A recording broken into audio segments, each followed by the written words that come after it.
करीम अम्माबाद अल्हम्दुलिल्लाह रब्बिल आलमीन। डियर स्टूडेंट, जिस चीज़ के बारे में आज हम पढ़ना चाह रहे हैं इसे हम कहते हैं इलेक्ट्रॉन अफिनिटी।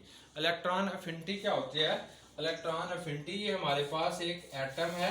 अब इस एटम की एक फोर्स ऑफ अट्रैक्शन होगी जो एक इलेक्ट्रॉन इसके अंदर ऐड करते हैं। इस इलेक्ट्रॉन को अगर इस एटम के अंदर ऐड किया जाएगा तो इसके नतीजे में जो एनर्जी रिलीज होती है उसे हम इलेक्ट्रॉन अफिनिटी कहते हैं। इलेक्ट्रॉन अफिनिटी को हम डिफाइन करते हैं द एनर्जी चेंज कि एनर्जी के अंदर तब्दीली आई that occurs when an electron is added to a neutral atom in an isolated gaseous state to form a negative ion is called electron affinity. इस एटम के अंदर जब आप इलेक्ट्रॉन को ऐड कर रहे होते हैं तो उस वक्त जो एनर्जी रिलीज होगी इसका नाम इलेक्ट्रॉन अफिनिटी है। हम एग्जांपल ले रहे हैं कि ये हमारे पास क्लोरीन है। हमेशा जो भी एटम होगा उसे आइसोलेटेड गैसियस स्टेट के अंदर लेना है, लिक्विड या सॉलिड के अंदर नहीं होना चाहिए। अब इस क्लोरीन के अंदर जब ये इलेक्ट्रॉन ऐड किया जाएगा क्लोरीन एटम के अंदर तो इसके नतीजे में ये क्लोराइड आयन बनाएगा जो गैसियस स्टेट के अंदर होगा। तो इसकी जो इलेक्ट्रॉन अफिनिटी की वैल्यू है वो -349 किलोजोल पर मोल है। अब ये सेकंड एग्जांपल है, ये एक ऑक्सीजन है। ऑक्सीजन का एक एटम है। जब इसके अंदर एक इलेक्ट्रॉन को ऐड किया जाता है तो ये यूनिनेगेटिव ऑक्साइड आयन बनेगा और इसकी जो इलेक्ट्रॉन अफिनिटी की वैल्यू होगी वो -42 किलोजोल पर मोल के बराबर होगी। अगर हमारे पास यूनिनेगेटिव ऑक्साइड आयन है और इसके अंदर एक और इलेक्ट्रॉन को ऐड किया जाएगा तो ये हमारे पास डाई ऑक्साइड आयन बनेगा। इसकी जो इलेक्ट्रॉन अफिनिटी की वैल्यू अब ये पॉजिटिव के अंदर आएगी।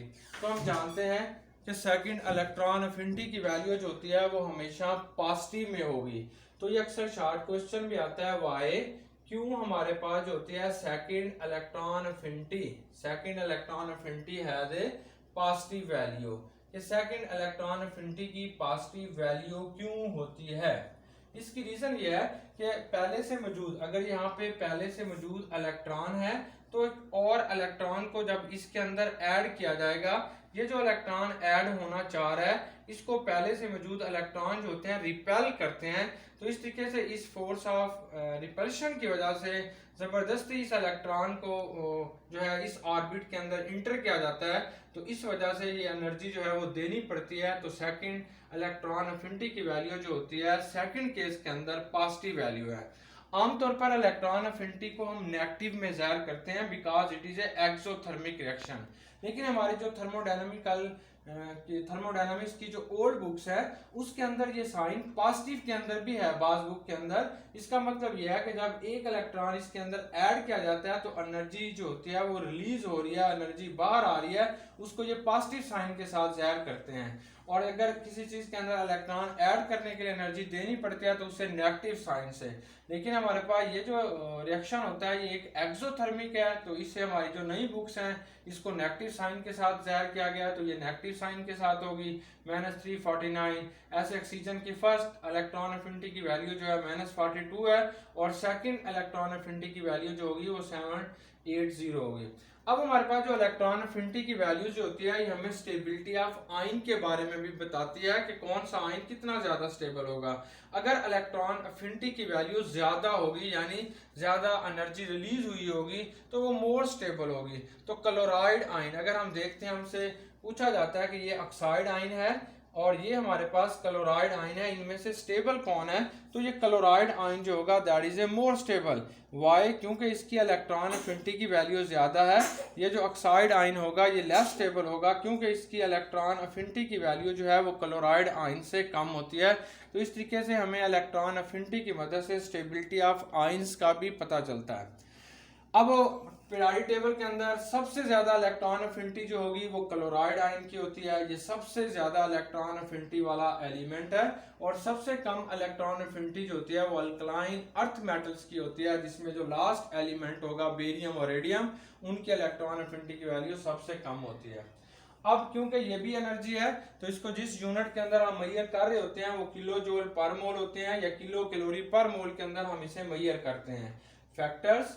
अब ये जो इलेक्ट्रॉन अफिनिटी है इसके ऊपर कौन से फैक्टर्स हैं जिसके ऊपर इलेक्ट्रॉन अफिनिटी डिपेंड करती है? तो ये हमारे पास कुछ इलेक्ट्रॉन फैक्टर्स आ जाते हैं। नंबर 1 एटॉमिक साइज है, इलेक्ट्रॉनिक कॉन्फ़िगरेशन है, न्यूक्लियर चार्ज है। तो आमतौर पर ये तीन फैक्टर जो होते हैं ये इलेक्ट्रॉन अफिनिटी के ऊपर डिपेंड करेंगे। पहला factor atomic size. Atomic size जो होता है ये इलेक्ट्रॉन अफिनिटी के इनवर्सली प्रोपोर्शनल है, यानी अगर एटॉमिक साइज हमारे पास जितना, ये डायरेक्टली प्रोपोर्शनल, सॉरी, कि atomic size is directly proportional to the electron affinity. अगर एटम का साइज छोटा होगा तो इलेक्ट्रॉन अफिनिटी की वैल्यू जो होगी वो ज्यादा होती है। अगर एटम का साइज छोटा है तो इलेक्ट्रॉन अफिनिटी की वैल्यू ज्यादा है, अगर एटम का साइज बड़ा है तो इलेक्ट्रॉन अफिनिटी की वैल्यू जो होगी वो कम है। तो atomic size is inversely proportional to the electron affinity. फिर हमारे पास सेकंड फैक्टर आ जाता है न्यूक्लियर चार्ज।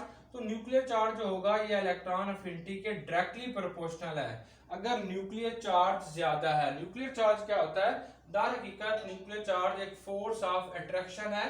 तो ये हमारे पास प्रोटॉन है, पॉजिटिव चार्ज है जो कि न्यूक्लियस के अंदर मौजूद है, ये आउटर मोस्ट इलेक्ट्रॉन है। अगर आने वाले इलेक्ट्रॉन को ये न्यूक्लियस फोर्स ऑफ अट्रैक्शन ज्यादा है, अगर न्यूक्लियस और इनकमिंग इलेक्ट्रॉन के दरमियान में फोर्स ऑफ अट्रैक्शन ज्यादा है तो ये इलेक्ट्रॉन आसानी के साथ इसके अंदर ऐड हो जाएगा।